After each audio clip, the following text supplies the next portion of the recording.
Assalamualaikum warahmatullahi wabarakatuh. Waalaikumsalam warahmatullahi wabarakatuh. Selamat siang teman-teman semuanya. Siang. Perkenalkan, nama saya Tiara Yunitasari. Saya merupakan mahasiswa dari Universitas Aisyah Surakarta. Di siang hari ini saya akan melakukan penyuluhan kesehatan berjudulkan penyuluhan katarak. Nanti teman-teman saya ajak ngobrol untuk mengetahui tentang lebih dalam soal penyakit katarak. Yang pertama itu pengertian katarak, penyebab, tanda dan gejala, perawatan katarak, kemudian lingkungan yang baik untuk katarak. Apakah sudah siap? Siap. Sebelumnya saya akan memberikan leaflet ini nanti untuk dibaca. Jadi nanti kita belajar bersama mengenai leafletnya. Yang pertama yaitu pengertian. Katarak adalah proses penuaan berubah kekeruhan di lensa bola mata sehingga menyebabkan menurunnya kemampuan penglihatan sampai kebutaan. Itu menurut pendapat Kemenkes RI tahun 2017. Yang selanjutnya, katarak adalah opasitas lensa kristalina yang normalnya jernih, biasanya terjadi akibat proses penuaan, tapi dapat timbul pada saat kelahiran atau katarak kongenital. Katarak merupakan kekeruhan lensa yang normalnya transparan dan dilalui cahaya menuju retina, dapat disebabkan oleh berbagai hal sehingga terjadi kerusakan penglihatan. Itu menurut pendapat Dini tahun 2020. Adapun katarak dapat diklasifikasikan sebagai berikut. Yang pertama, katarak senelis dapat dibagi dalam 4 stadium, yaitu yang pertama, katarak incipient. Kekeruhan lensa sangat tipis terutama di bagian perifer korteks. Kemudian katarak imatur. Kekeruhan terutama terjadi di bagian posterior, uji bayangan masih positif. Kemudian katarak matur, kekeruhan lensa sudah menyeluruh dan uji bayangannya sudah negatif.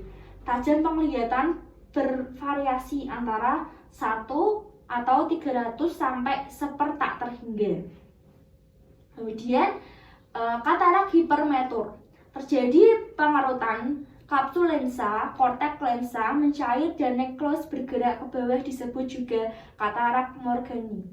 Selanjutnya katarak komplikata. Katarak yang berkembang sebagai efek langsung dari adanya penyakit intraokuler sesuai fisiologi lensa, misalnya uveitis anterior kronis, glaukoma kongenitis akut. Kemudian yang ketiga katarak toksika. Jarang terjadi, biasanya karena obat steroid, chlorpromazine, perprat emas. Katarak yang berhubungan dengan penyakit dismetik biasanya mempunyai kelainan sistematik DM, sindrom hipokalsemi, hipoparathyroidisme. Selanjutnya yaitu penyebab. Penyebab terjadinya katarak bermacam-macam. Umumnya adalah usia lanjut karena katarak itu disebut dengan katarak senil. Selanjutnya, tetapi dapat terjadi secara kongenital akibat infeksi virus di masa pertumbuhan janin, genetik dan gangguan perkembangannya.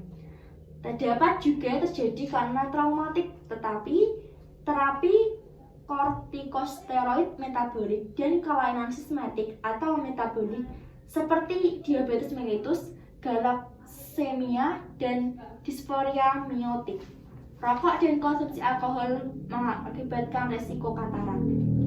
Pada beberapa dekade, banyak kasus penyebaban tidak diketahui. Katarak biasanya terjadi pada usia lanjut dan biasa diturunkan.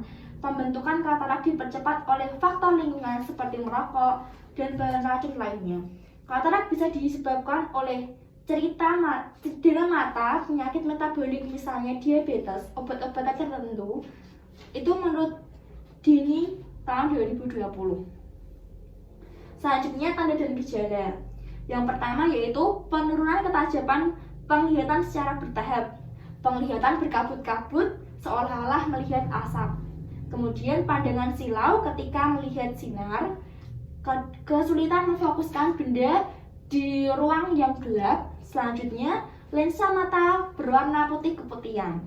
Penglihatan ganda saat melihat suatu benda. Selanjutnya, untuk perawatan katarak yang pertama, cegah sinar matahari menghadap mata. Menutupi mata jadi sinar matahari. Jadi kalau mungkin itu matahari lebih baik ditutupi. Kemudian pada saat membaca sebaiknya sinar berada dari bagian belakang kepala. Jadi lebih baik di kepala, jangan langsung di depannya. Kemudian jadi kamar mandi yang licin. Kemudian pastikan ada pengamanan tempat tidur. Gunakan alat bantu seperti tongkat, kursi. Memodifikasi membuat lingkungan rumah yang nyaman dan aman untuk menghindari cedera. Mengikuti program pemeriksaan mata yang gratis. Lingkungan yang baik untuk katarak yaitu penerangan atau lampu yang memadai, tempat tidur yang rendah, menggunakan perabotan yang perlu saja, usahakan lantai bersih, rata, tidak licin, dan gunakan pegangan atau tongkat jika perlu. Baik teman-teman, sekian penyuluhan kesehatan yang saya berikan. Semoga bermanfaat untuk kita semua. Semoga teman-teman bisa menerima apa yang sudah saya terangkan, bisa diterapkan di kehidupan sehari-hari. Jika ada saudaranya yang sakit, akhir kata mohon maaf jika saya banyak salah.